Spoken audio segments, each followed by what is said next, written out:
Listen while the makers of Rexall drug products and 10,000 independent Rexall family druggists bring you Dick Powell as Richard Diamond, private detective.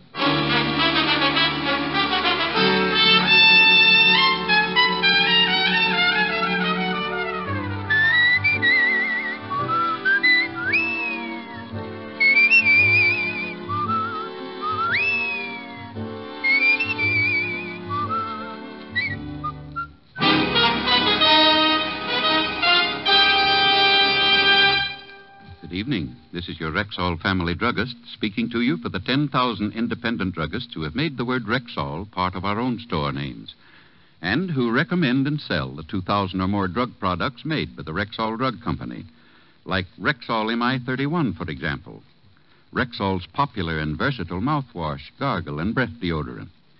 Full-strength MI-31 kills contacted germs almost instantly, yet will not harm the delicate membranes of the mouth and throat. Ask for Rexall MI-31 at Rexall drugstores everywhere. And remember, you can depend on any drug product that bears the name Rexall. Good health to all from Rexall. Now your Rexall family druggist brings you another exciting half hour with Richard Diamond, private detective, starring Dick Powell.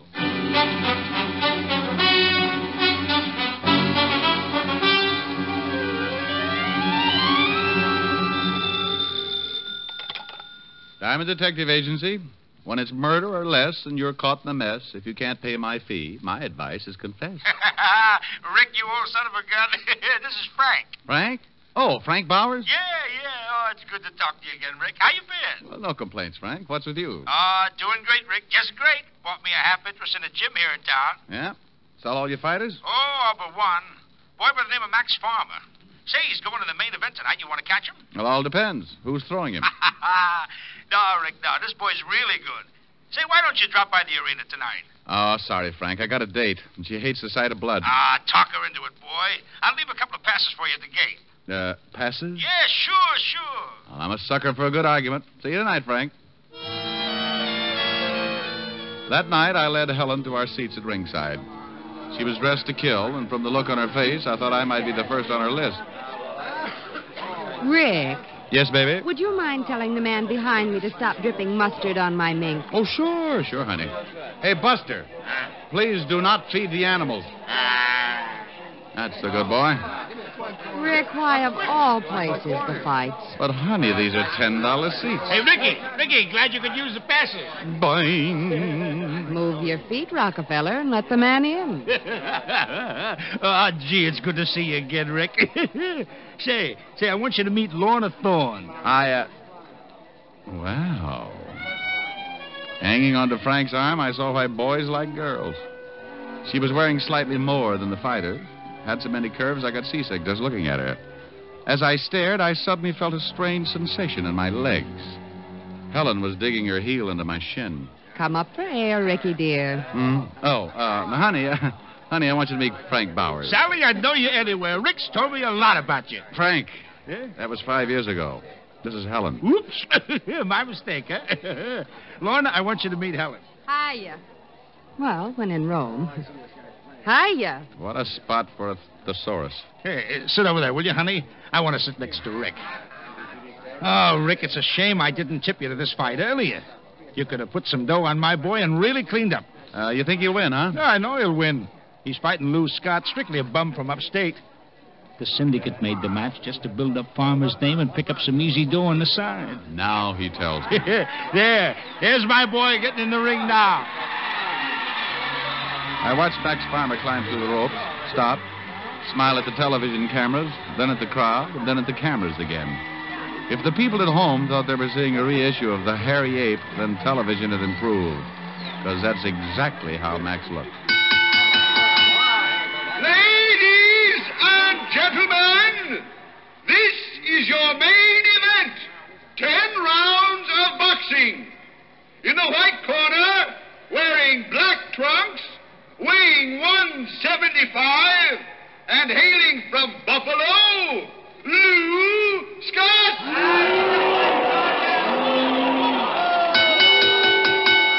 And in the black corner, wearing purple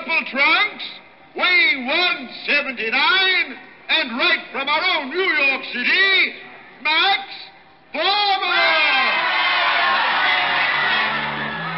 The boys met in the center of the ring, received some fatherly advice from the referee, shook gloves, and went back to their corners.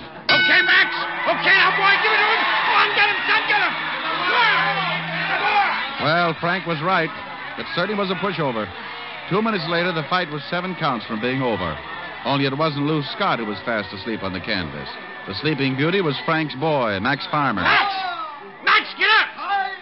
Max, please, come on! 7, Max! 8, Max, get up! 9, Get up, you bum! 10. Don't you teach your fighters to duck, Frank? Oh, I don't understand it. It's all wrong, Rick. Rick, how can that man sleep up there with all this noise? Oh, Helen. Just call me Sal. Now can we go home? Sure, baby. Rick, stick around, will you? I may have a job for you. Oh? Yeah. Look, I'm going down to the dressing room. Meet me there in 10 minutes. Come on, Lorna. From the look on Frank's face, I could tell he was worried. So I took Helen outside and put her in a cab. She was a good sport about going home alone, though. Didn't say a word. Not even goodbye. Then I went back inside and made my way to Farmer's dressing room. Come on. Inside, I could hear Frank's angry voice. All right, so you won't tell me who. But you ain't going to get away with this, Max. I'll find out, and when I do, you'll be back there. Frank! I'll be right out, Rick. And remember this, you bum. We're through. See? Through!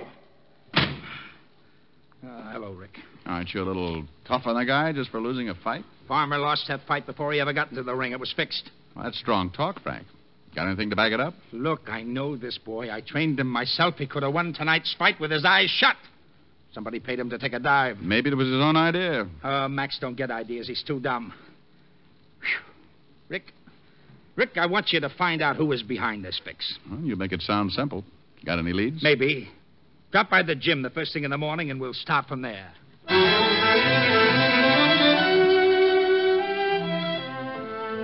First thing next morning, I went down to Frank's gym. They say the early bird gets the worm, and I guess it's true. For standing right inside the door was none other than Sergeant Otis, pride and joy of the 5th Precinct. Pardon me, but aren't you Jack Dempsey? No, my name is... Diamond, you here? Very observant, Otis. You're improving. Learned to blow a whistle yet? Why do I always have to run into you? Aren't you afraid to be out without your keeper? Where's Walt? Frank, what are you doing here? Oh, hi, Walt. Hi. Well, I've got a client here. What's your excuse? Routine check on a suicide. Guy by the name of Frank Bowers leaped from the Brooklyn Bridge. What? Frank Bowers? Yeah, know him? Yeah. Walt, are you sure about this? It's open and shot. 3 witnesses saw him do it. We pulled his body out of the river this morning. Oh, I can't believe it. Frank had no reason to kill himself. I was with him all last evening. That's a good reason. Shut up, Otis. Sorry, Rick, but these things happen. No, not to guys like Frank. He was no quitter. You sure about those witnesses? They're ordinary citizens, Rick. We took their statements this morning. That still sounds phony, Walt. Look, Rick, I know it's hard to believe a friend would take the easy way out, but in this case, it's a fact. Walt, Frank was a good friend. And before I believe he killed himself, someone's got to convince me. All right. Otis, drive Diamond out to those witnesses' homes. I'll walk back to the office. Oh, Lieutenant, why do you always pick on me? Fate, Otis. Don't fight it. It's bigger than us. Come on.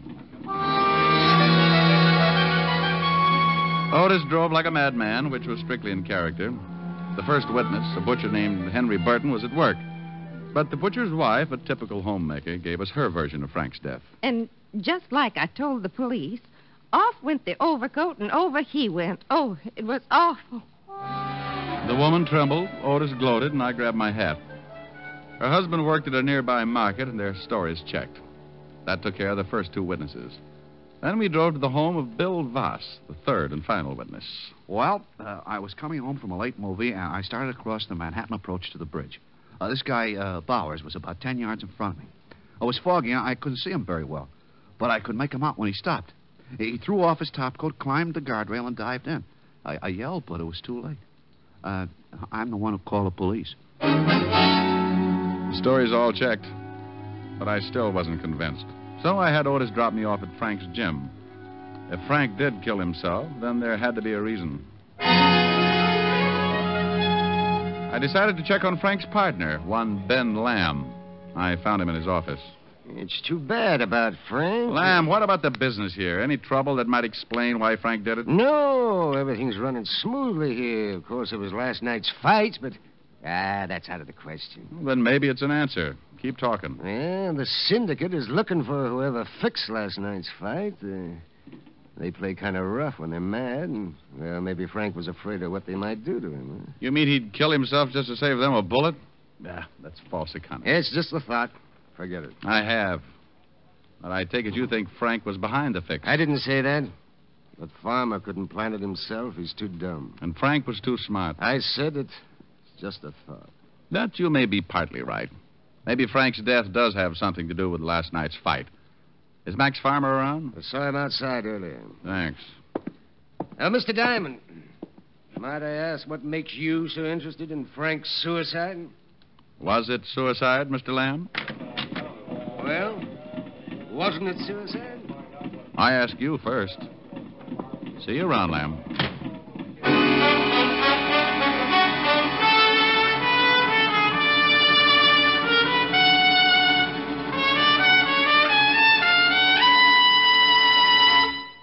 Before we continue with the adventures of Richard Diamond, private detective, here's your Rexall family druggist. Last week, a customer told me that something I really like about Rexall milk of magnesia is that one bottle won't be so thick I can't even pour it, and the next one thin and watery. Somehow, Rexall milk of magnesia always seems to be just right. Well, ma'am, that's because every bottle of Rexall milk of magnesia has to meet an exacting standard of viscosity, or it won't wear the Rexall label. What do you mean by viscosity? Well, an easy definition would be the degree of thickness in a liquid. Now, Rexall scientists conduct scientifically precise tests on every batch of Rexall milk of magnesia to make sure it meets this constant standard of viscosity, because that's one big reason why you'll always get a uniform dosage from every bottle. Oh, and I thought it was all just an accident. Oh, no, ma'am. There are no accidents behind the fact. You can always depend on any drug product that bears the name Rexall. And now back to tonight's adventure with Richard Diamond, private detective, starring Dick Powell. I stood in the center of Frank's gymnasium, certain that Frank's supposed suicide had something to do with last night's fight. But how? That was the jackpot question. In one corner of the gym, I saw Max Farmer hitting a punching bag with a methodical, monotonous rhythm. I walked over to him. Max? Yeah. My name is Diamond. Yeah. I was a friend of Frank Bowers. Huh? Well, if you can spare any more words, I'd like to ask you a question. Look, if it's about last night, forget it, see? I don't know nothing about nothing. No argument there, but I came to see you about boxing. Huh? I don't get you. Well, Frank always said you were one of the best, and I thought you could give me a few pointers. Oh. You a fighter? No. I just like to show off at the Y. You know how it is. Oh, sure. Well, you get some trunks from the shower boy, and we'll go with you. You can learn plenty from me. Good, Max. That's just what I'm hoping to learn. Plenty. The shower boys gave me a pair of gloves and purple trunks. I felt like a self-conscious tulip as I entered the ring, but Max seemed quite impressed. Hey, you got a pretty good build. I also go steady. You all set? Yeah, I'm ready. Put 'em up. No, not above your head. Max, we come from different environments. Okay, let's go. Hey, you're not bad. Just lucky. Hey, wait till I tell my friends that I box with the Max Farmer. Yeah, they like that, huh? Like it? I'll be a hero. After all, Max, you've never lost a fight. I forgot last night. Sorry. Oh, don't think nothing about that fight. I'll be up there again. You'll see. Oh, no doubt. Hey, wait a minute, Let's take a break. I'm winded. Okay. You know, you fighters have a lot of perseverance. Huh? Yeah, that's what we got, all right. You said. I guess good athletes are just born, huh? Not made. Buddy, that's the truth. You know, I've been in sports since grade school. Still at it? What, sports? Skip it. I bet you were good even then, Max. Oh, boy, was I. I played football in high school. Made all state. Weren't always a boxer, huh? No, I've done everything. Hey, tell me. What's the greatest exhibition of sports in the world? Go on now, go on. Think. Shriners Convention? Shriners? Nah. The Olympics. And I was in them, too. Would have won, but Marshall Wayne beat me on points. My. Boy, I have a lot to tell my friends. You know, there's just one other fighter I'd like to brag about sparring with. That's Lou Scott. What? That Scott's a bum. I could whip him with my eyes shut. Oh? I heard that's how you lost. Look, forget about last night. That fight was... Go on, Max. Oh, yeah, I had a headache last night, that's all. Now I gotta take a shower. See you around. It was the first time I'd ever gone fishing in a boxing ring. I was hoping to find out who was behind the fix. That might throw some light on Frank's death. But to coin an old phrase, the big one got away. Next on my list was the girl Frank was with at the fight, Lorna Thorne. She danced at the Silver Circle, a small nightclub not far from the gym. I went backstage, climbed the iron stairs, and found her room. Just a sec. Well, Mr. Diamond. Hello, Miss Thorne. Sit down. Care for a drink? Well, it all depends. Are we drowning our sorrow or celebrating? I don't get you. Well, you don't seem too upset about Frank. Oh, that. I'm not the type to cry, honey. Ruins mascara. Oh, don't get me wrong. I liked Frank. Liked him a lot, but we were both in it just for the laughs. Mm-hmm. Tell me, did Frank come up here after he left the arena? Yeah. He came up and we talked till it was time for my number. He left about midnight. Did he seem upset? Now that you mention it, he did. Lorna, how well do you know Ben Lamb? Only seen him around. Why? Well, Lamb thinks Frank might have been behind a fixed fight. Could be. He sure was nervous. I see. You and Lamb didn't compare stories by any chance? I told you, I've only seen him around. Uh-huh. Hey, this is a nice mink coat. Been saving unemployment checks? I'm a working gal, remember? Oh, come now, honey. You don't earn enough here to buy this kind of coat. I'm a bookie on the side. Fedderson's Furriers on the label. That's real richy, kid. Thanks. Now I gotta change. Okay. Oh, don't run off. I'll only be a minute. Some other time, honey. Suit yourself. I'll be around. I'll bet you will.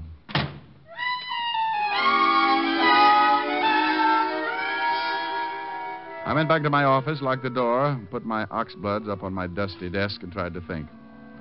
There was no logical motive for suicide, but there was plenty for murder. Lamb would inherit Frank's half of the business.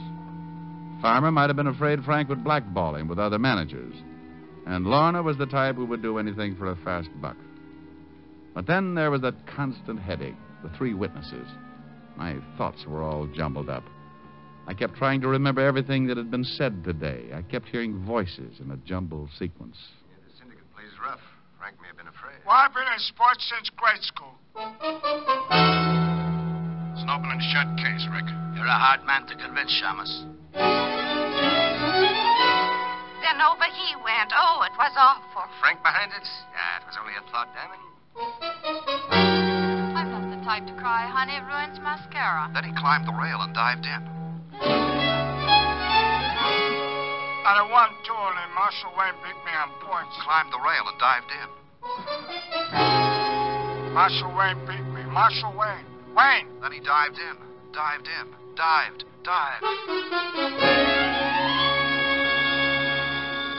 I had it. I knew how Frank was killed. Hello?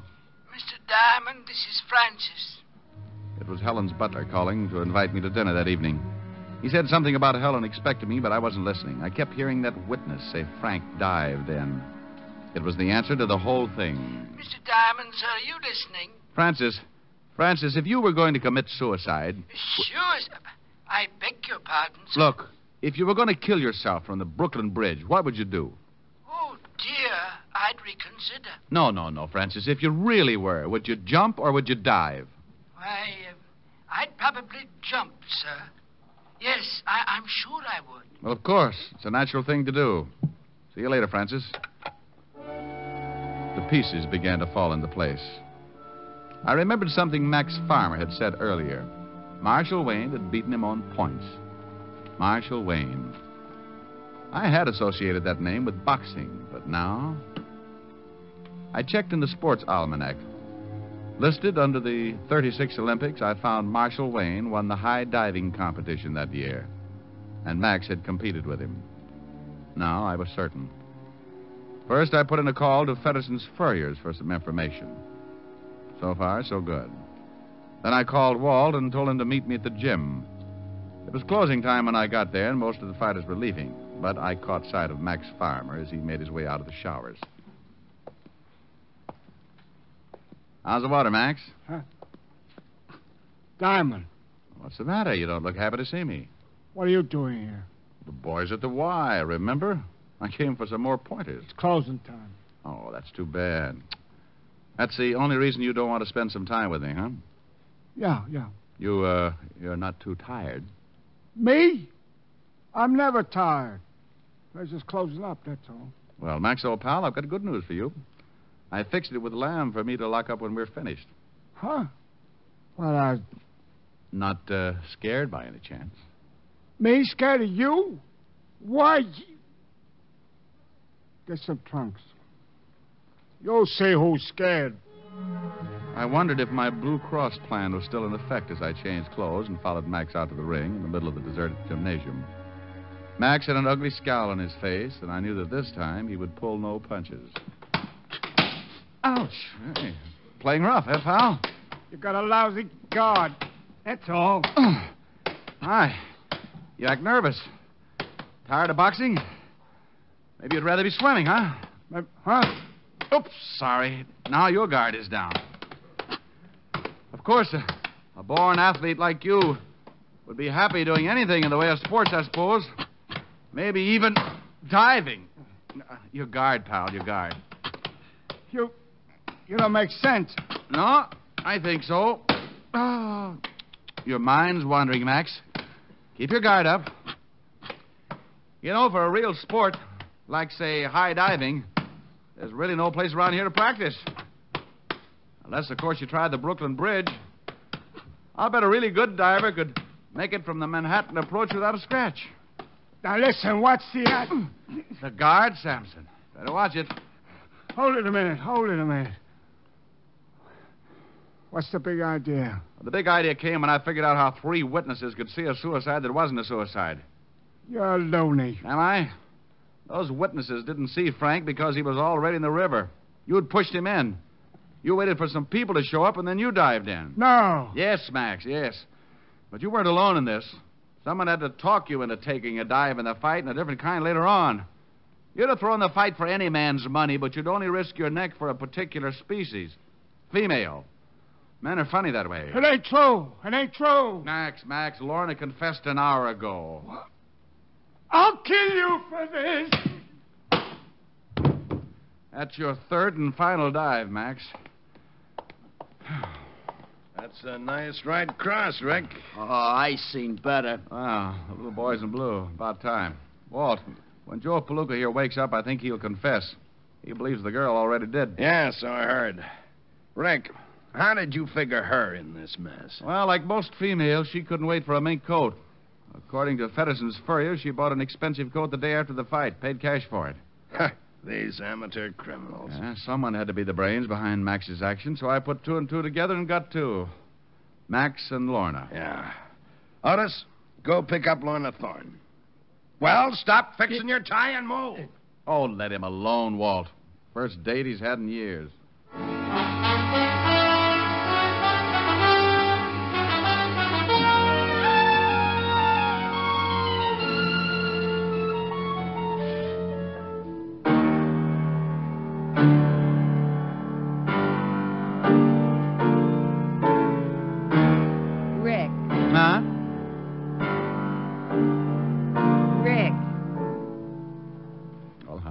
What is it?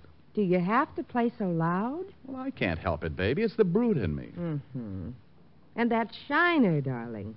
What happened? Fly out a doorknob. Young lady, I have been boxing. Just call me Kid Diamond, please. Oh, no. Boxing? You? Well, why not? It's so strenuous. Well, I'm in fair shape. What do you use for muscles? You just put up your dukes and I'll show you. All righty. Now get up and sing.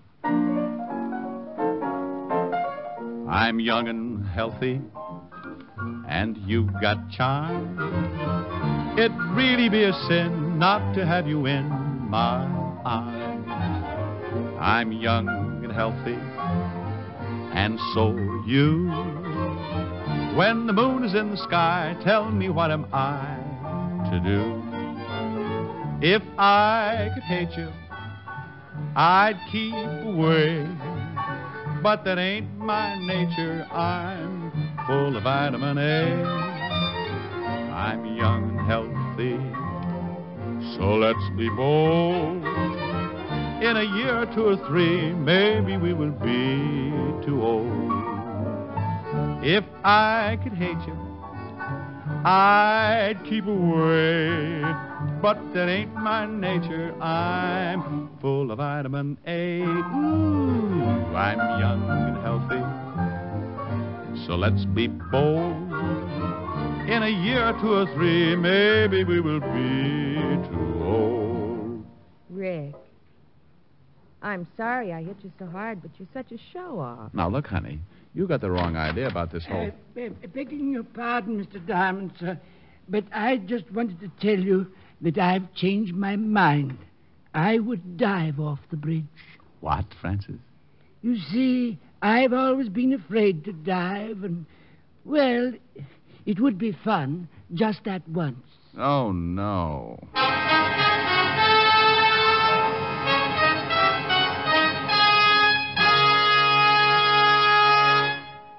Again, here's your Rexall family druggist. Whenever you have a headache, remember this about Rexall aspirin. When taken with water, the 5 full grains of pure aspirin in every Rexall tablet are ready to go to work for you even before they reach your stomach. So whenever you have a headache, remember that about Rexall aspirin. Ask for it at Rexall drugstores everywhere. And remember always, you can depend on any drug product that bears the name Rexall. Good health to all from Rexall.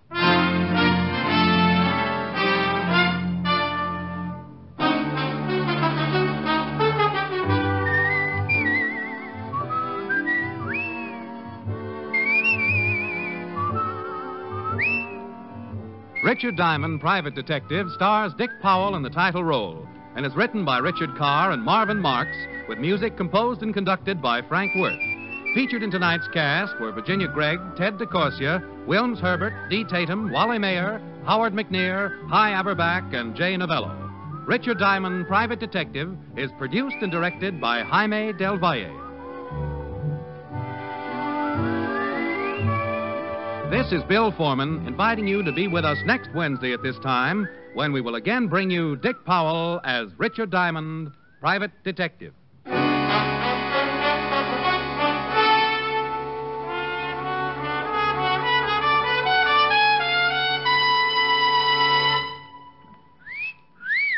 Hiya, beautiful. Get lost, Bristlepuss. You need a shave. But I have shaved. What else do you want me to do? Silly boy, she wants you to go Stag. Go Stag? But why? Because Stag is Rexall's exclusive line of men's good grooming aids, like Stag Brushless Shave Cream. No fuss, no massage, just smooth it on, and presto, you get a clean, close shave. Your face stays smooth and whiskerless all day long. I'll do it. I'll go Stag. That's it. Join the Stag line now at Rexall drugstores everywhere. Yes, to make girls care. Go Stag. This is NBC, the National Broadcasting Company.